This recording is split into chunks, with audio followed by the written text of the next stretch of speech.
Oh, upside down, I should imagine.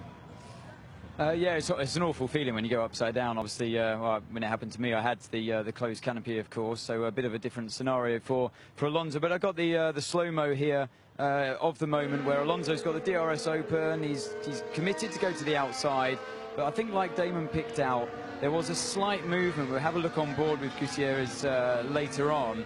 But yeah, looking at this as well, as the car's sliding on the tarmac, it's okay. On the grass, it's okay. As soon as it hits the gravel, the thing tips over and then it's airborne. So I think that's you know, we do. I'm guilty of it too. I complain about these seas of tarmac runoff areas, but that, unfortunately, that's the reason why that they're there. So if we go on to the virtual that we've got, actually, this is quite interesting. You can see now the DRS is open on Alonso on the top left there, on the graphics. So this is actual car data taken from the ECU. There's the braking points of both drivers. So I'll just wind that back just a little bit for you. So you can see Alonso's the one in front, Gutierrez is behind. You can see how much earlier Gutierrez was on the brakes compared to Fernando. Obviously, because it's the virtual, it's not going to show cars flipping in the air, but that's a good example of how you can get caught out when you're following a car that can brake early, or is going to brake earlier than you.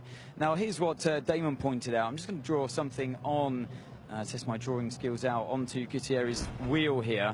If I draw this line, try that again. Excuse me. Always failed art at school. Disappointing for my dad, who's a graphic designer. Right, so yeah, we forward that on. So look at the wheel. It doesn't turn much compared to that line, but it does just jinx out slightly to the left, and that catches out Fernando. So that's all it takes. That one movement there, and he's now drifting over to the left, and there's the contact. So you can see how the steering didn't move much, but it was just enough when you're that car closing at high speed, it was going to cause an impact.